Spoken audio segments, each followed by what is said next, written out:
Oh, hey, do you remember Flappy Bird? Yeah, I hated Flappy Bird, I sucked at it. Just in case you don't know, Flappy Bird was a phone game where you controlled a little bird by tapping the screen to make it jump. Your goal was to make it through these pipes, and your only objective was to get through as many pipes as possible to get a high score. And in 2014, it became a worldwide sensation, hitting the #1 spot on both the iOS and Android stores, the kind of viral success that most indie developers can only dream of. And yet, less than a year after its launch, it was pulled from all of the stores after a cryptic tweet from its developers, disappearing as fast as it had risen, like some kind of bird. There's a joke in there, but I don't think I'm finding it.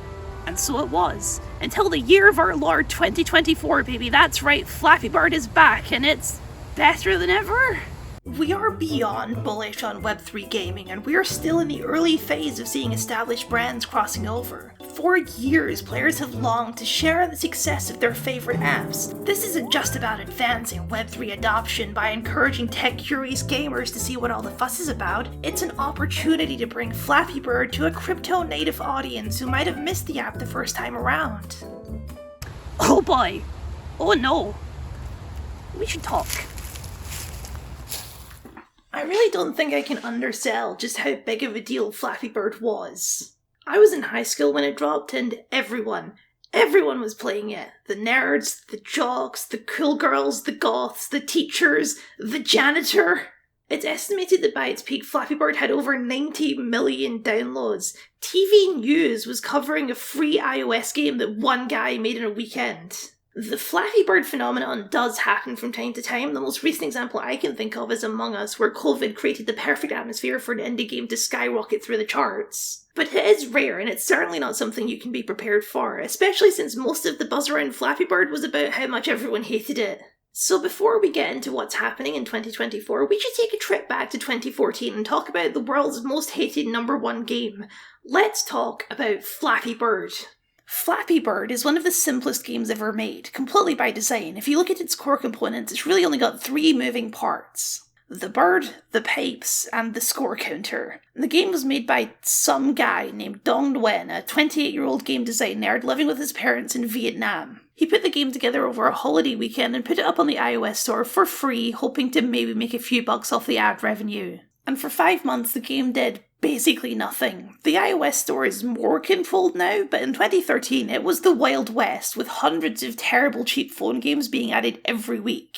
It was exceptionally difficult to get noticed, and much like me, Nguyen was pretty terrible at marketing. But with a spark of tremendous luck, the game started to spread via word of mouth, and by the end of its run, it's estimated that Nguyen was making around $50,000 a day from the ad revenue on the game. Flappy Bird made him a millionaire. I suppose the obvious question is, why? Why did Flappy Bird completely take over the internet for a few months? If we take a gander at the Wikipedia reception section, it doesn't exactly paint a glowing masterpiece, and frankly, Flappy Bird is no masterpiece. It's a simple game made in a weekend, and it feels like a simple game made in a weekend. I don't think Dong Nguyen is a game design super genius, and I don't think he thinks that either. But a game like Flappy Bird is exactly where critic numbers and scores become a worthless metric. It's like trying to review Pong. Flappy Bird feels foundational in its game design. It's more game than it is video. In fact, it's quite literally paddleball with some pipes added.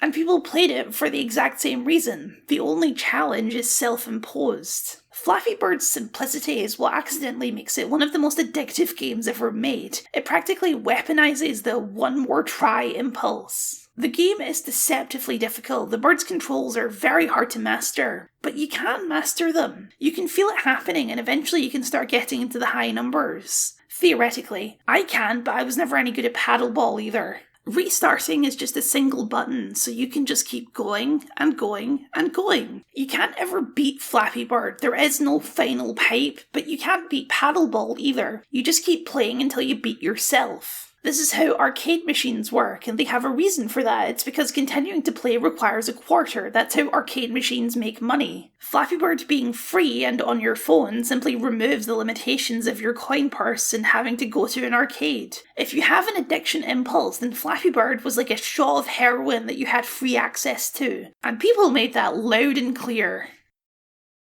A lot of people didn't and still don't understand why Dong Nguyen suddenly nuked Flappy Bird off of all the platforms at the height of its success.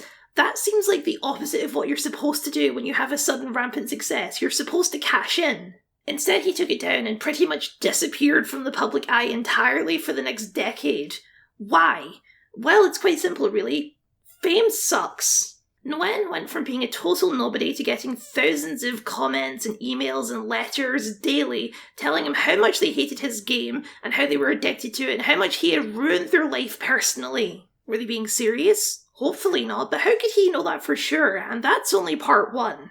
There was also the accusations of botting, that the game's sudden rise to success had to be the result of market manipulation. There were the accusations of theft, that clearly these green pipes were ripped straight from Super Mario. Did you know that you can just say things on the internet with absolutely no evidence whatsoever and people will just believe it and assume that it's true without checking? Yeah, it sucks, especially if you're the one the lies are being told about. So, thanks for that, Kotaku. Then there was the accusations of plagiarism. Some people noticed the striking similarity between Flappy Bird and a game that had come out 2 years prior called Piu Piu contre les cactus. It's French. And by some people I mean Piu Piu's creator, and by accusations I mean... Yeah, okay, I think I'm with Keck on this one. Yes, his name is Keck. I don't think it's related, I'm pretty sure anyway. Pretty sure. But yeah, I mean the yellow bird with the red lips, that's very specific, and just look at this gameplay. If this isn't a copy, then that's an extraordinary coincidence. Keck never sued or anything because he didn't think he'd have a strong enough case, but, I mean... Okay, let's not assume malicious intent here, although for the record Nguyen does deny having ever seen Piu Piu before. Let's assume he did play it, challenged himself to remake it over the weekend, and then put it up onto the store for free with absolutely no expectations. Is that really such a big deal? How often do you think this happens? I'm going to say, a lot. Remaking games is a very good way to practice coding. Point of fact, the hundreds of tutorials online telling you how to remake Flappy Bird. Making Flappy Bird is pretty easy, but it does give you a good walkthrough of some of the fundamentals of whatever game engine or programming language you're working in. This is something that game programmers do all the time. itch.io is absolutely full of games that look suspiciously like other games that some guy just threw together in a weekend for fun.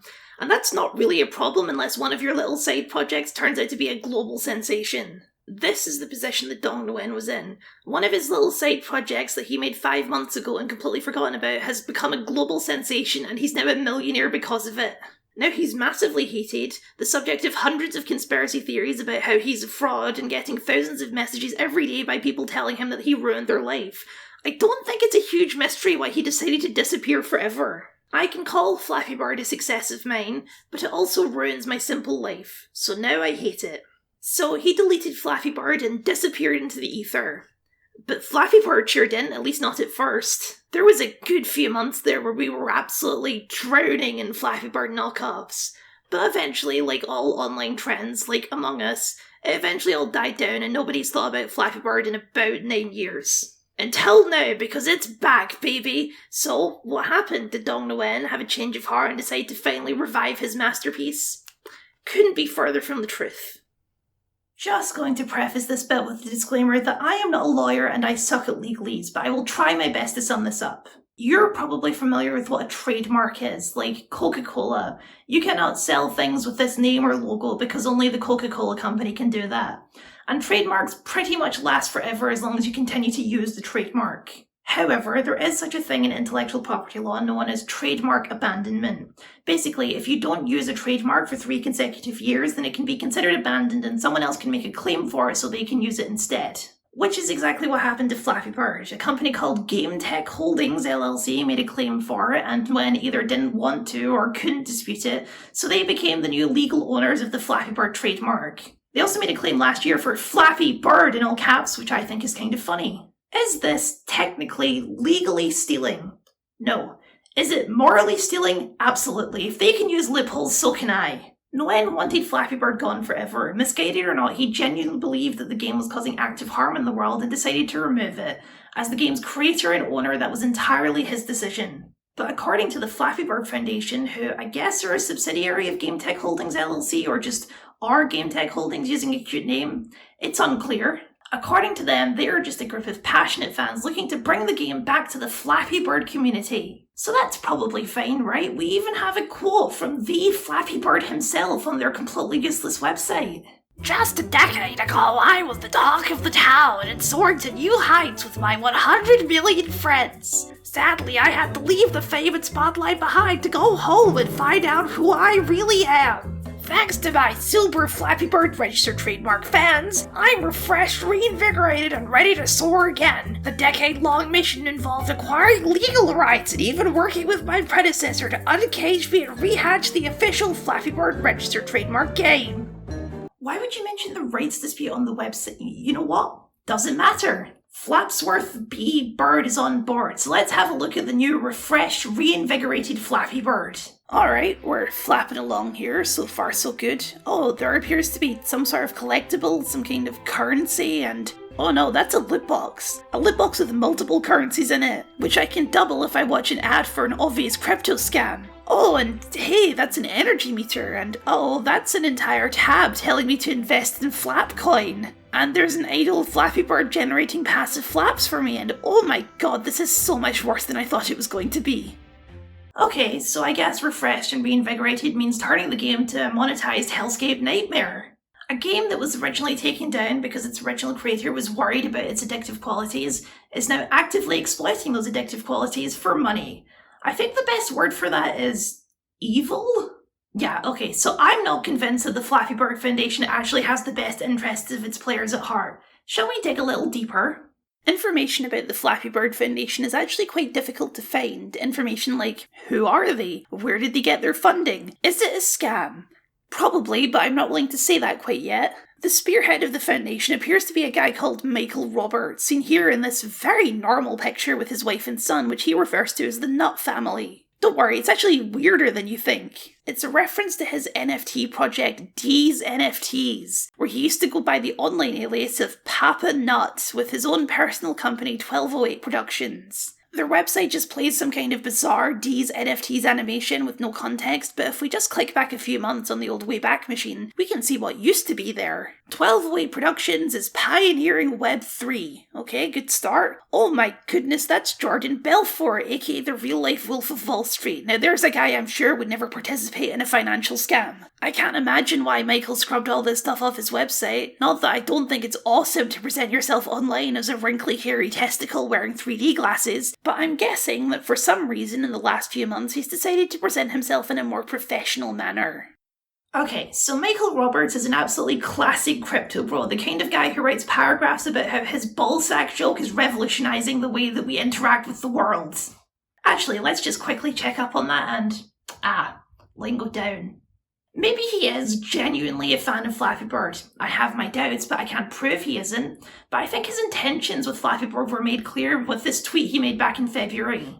I am now officially the owner of the brand/game Flappy Bird, working with an amazing team to relaunch the game and bring it into Web3. Big things coming from my ecosystems. I want to draw specific focus to the way he specified that he owned the brand before specifying that he owns the game. Because that really draws into focus what's actually going on here. It's got nothing to do with Flappy Bird's value as art, it's the value of the name Flappy Bird and what that brand can bring to his ecosystems. Of course, I'm pretty sure if I'm understanding this correctly, he doesn't actually own the game Flappy Bird, like the original code and art assets, because those are protected under copyright, which is a different thing from trademarks. He owns Flappy Bird, like the words Flappy Bird. He doesn't own this because this is a creative work whose rights belong solely to its creator unless the creator decides to give them up. All of the Flappy Bird Foundation statements only ever mention owning the trademark, and if you look at the actual game they've made, there are a couple clear signs that it's not actually the same game in any way. For example, the titular Flappy Bird. You may notice that he looks a wee bit different from his original incarnation, and in fact, these are two different characters. The original is a guy called Fabby, and this new guy is called Flappy, and as you can see, he's a little bit different, and in my opinion, they totally botched the redesign. It looks much worse. All of the game's art is ever so slightly different, and even the game's classic mode isn't actually classic Flappy Bird. It has some sort of level and medal system that was not a part of the original game. Because if they put an actual classic Flappy Bird in its original incarnation, that would be plagiarism. I personally think Nguyen might have a case on plagiarism if he tried to take it up against them, but there are two issues there. One is that Nguyen never went after the literally thousands of Flappy Bird knockoffs that came out after he took the game down, so going after this one specifically would be heavily scrutinised. Secondly, the Flappy Bird Foundation have cleverly prepared for this by mentioning in all of their statements that Keck, the Pew Pew guy, is involved in the Flappy Bird Foundation. You remember Flatsworth B. Bird's sly little mention of working with his predecessor? That's basically the Foundation saying that if no one tries to sue them, they're fully prepared to fire back with their own plagiarism case. They've even modelled their new bird to look closer to the bird from Pew Pew, the rights to which they also own. Now, I don't know how much involvement Keg actually has with the Flappy Bird Foundation. As mentioned, they've done a pretty good job of obscuring any information about the internals of the company. But I will say that Keg's Twitter doesn't really paint him as much as a crypto bro or as having much involvement in the development of the game. He seems mostly content to post his slice-of-life comic strips. I assume they're funny, but they're in French and I don't speak French. This indicates to me that the Foundation don't really value him as the creative progenitor of Flappy Bird or whatever, but as a shield in case Nguyen tries to sue them. But that's just speculation on my part. I can in no way prove that that's the case. I have played the game, however, and I can talk about that. Flappy Bird 2024 is exactly the kind of hollow, vapid garbage you'd expect from the man who made these NFTs. Maybe the original game is fully a rip-off of Pew Pew, but it's a game made in a weekend with the charm of a game made in a weekend. That charm has been replaced by generic, soulless crypto bro art of a bird doing a thumbs up in front of a crypto bro meme. Good morning to you too, Flappy. You disgust me. Like any crypto game, it's obvious that the game is the least important part of the whole experience. The game's only in beta, and we already have all of the systems for ad support, crypto wallets, daily challenges, energy meters, and loot boxes. But what we don't have is a second level. Just one level you can repeat over and over again to build up your flaps. Also, the whole time you're hearing this absolutely infuriating 50-second music loop which you cannot turn off.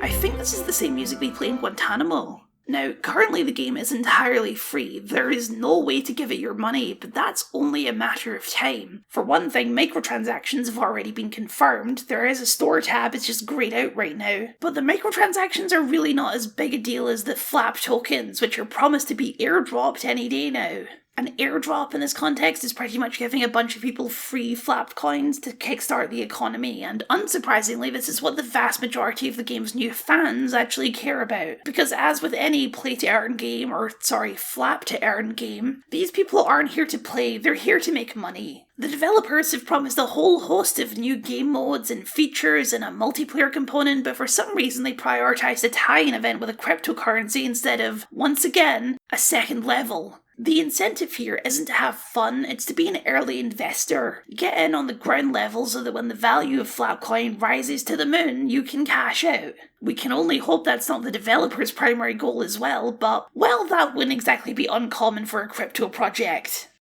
You might be wondering how I'm able to play the game at all, considering they said it wasn't going to launch until 2025. Well, there is one platform that the game is currently available on, Telegram. What's Telegram? It's actually one of the most popular messaging platforms in the world, but it hasn't really made a big splash in North America. Telegram's claim to fame is it extremely lacks content moderation, and not in that 4chan way where it's full of edgy memes, in the way where it's a popular place for terrorist groups to organise, which its founder is currently under investigation for by the French government, so, that's probably a good sign. Telegram is also very popular on the crypto scene for the same reasons, because, those guys, they're all about total lack of regulation or moderation for reasons that I cannot possibly understand. Also, the cryptocurrency that Flappy Bird is currently crossing over with is Toncoin, which is Telegram's own proprietary cryptocurrency.